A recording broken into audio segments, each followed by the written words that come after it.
அனைவருக்கும் மீண்டும் வணக்கம். உங்கள் அன்போட இளங்கோ பேசுகிறேன். நமது சக்ஸஸ் மல்டிபிள் சேனலை சப்ஸ்கிரைப் செய்து கொள்ளுங்கள். பக்கத்தில் வர பெல் ஐக்கானையும் ப்ரெஸ் பண்ணிட்டீங்கன்னா நம்ம சேனலில் தொடர்ந்து வரும் அனைத்து பதிவுகளும் உங்களுக்கு வந்துவிடும். அதாவது நம்ம சேனலில் இப்போ ஒரு 10 பதிவாக சித்தர்கள் ஜீவசமாதி கோவில்களை பார்த்து கொண்டு இருக்கிறோம். மிக முக்கியமான பழமையான சக்தி வாய்ந்த கோவில்கள் மற்றும் பழமையான முக்கியமான சித்தர்களை பற்றி பார்த்து கொண்டு இருக்கிறோம். அவர்களுடைய ஜீவசமாதி அடைந்த கோவில்களை தெரிந்து கொண்டு வருகிறீர்கள். எனவே தொடர்ந்து மேலும் பல சித்தர்களுடைய ஜீவசமாதி கோவில்களை பார்க்க போகிறோம்.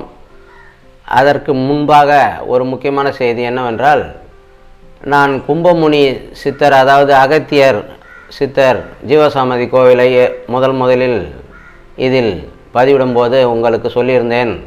கும்பகோணம் கும்பேஸ்வரர் கோவிலில் அவருடைய ஜீவசமாதி உள்ளது, அதே போல் திருவனந்தபுரம் என்று சொல்லியிருந்தேன். இப்போது கடந்த மாதம் அந்த கும்பேஸ்வரர் கோவில் கும்பாபிஷேகம், மகா கும்பாபிஷேகம் நடைபெற்றது.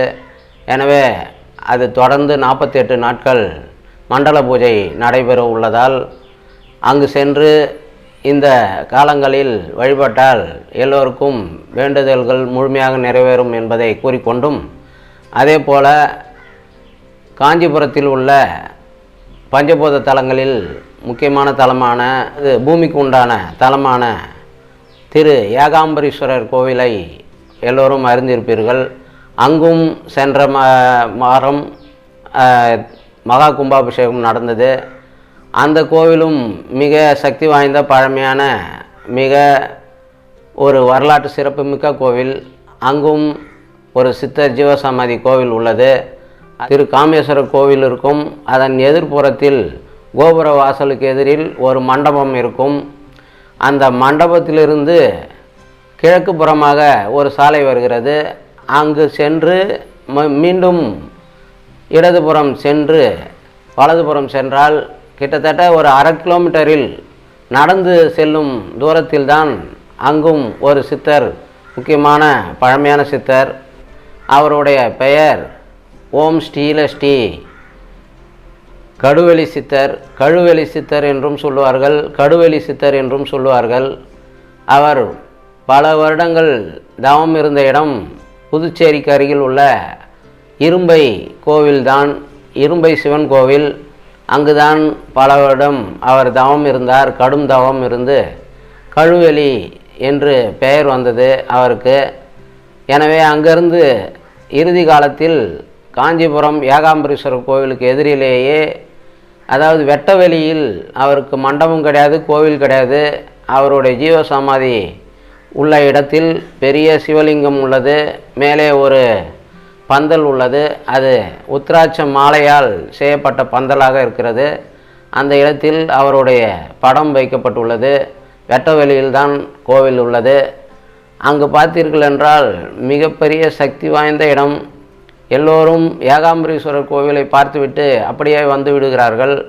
இந்த கடுவெளி சித்தரை பற்றி தெரிந்தவர்கள் மட்டுமே, சிவனடியார்கள் மட்டுமே அங்கு சென்று வழிபடுகிறார்கள்.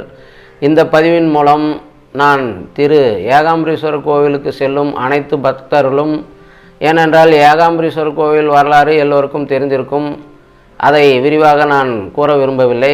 ஏனென்றால் அது பழமையான சக்தி வாய்ந்த வரலாற்று சிறப்புமிக்க கோவில். இந்த ஏகாம்பரீஸ்வரர் கோவிலுக்கு எதிரில் இந்த கடுவெளி சித்தர் ஜீவசமாதி அடைந்த இடத்தை சென்று வழிபட வேண்டும் என்று அனைத்து பக்தர்களையும் வேண்டிக் கொள்கிறேன். ஏனென்றால் அவ்வளவு அவருடைய சக்தி அங்கு காந்த அதிர்வலைகள் காற்றில் வீசிக்கொண்டிருக்கிறது. உங்களுடைய வேண்டுதல்கள் அனைத்தும் நிறைவேறும். எனவே அவசியம் காஞ்சிபுரம் செல்லும் ஏகாம்பரீஸ்வரர் கோவிலுக்கு செல்லும் பக்தர்கள் இந்த கடுவெளி சித்தரை சென்று வேண்டி வணங்கி அவருடைய அருளாசியை பெற்று வர வேண்டும் என்று இந்த பதிவின் மூலம் கேட்டுக்கொள்கிறேன். சித்தர் கோவிலிலும் தினந்தோறும் பூஜைகள் நடைபெறுகின்றன. அமாவாசை, பௌர்ணமி, பிரதோஷம் போன்ற நாட்களிலும் பூஜைகள் நடைபெறுகின்றன. எனவே அவரை வழிபட்டு அவர்களுடைய அருளாசியை பெற்று வர வேண்டும் என்று இதன் மூலம் கேட்டுக்கொள்கிறேன். மீண்டும் அனைவருக்கும் நன்றியையும் வணக்கத்தையும் தெரிவித்துக்கொண்டு, ஓம் நம சிவாய, எல்லாம் சிவமயம்.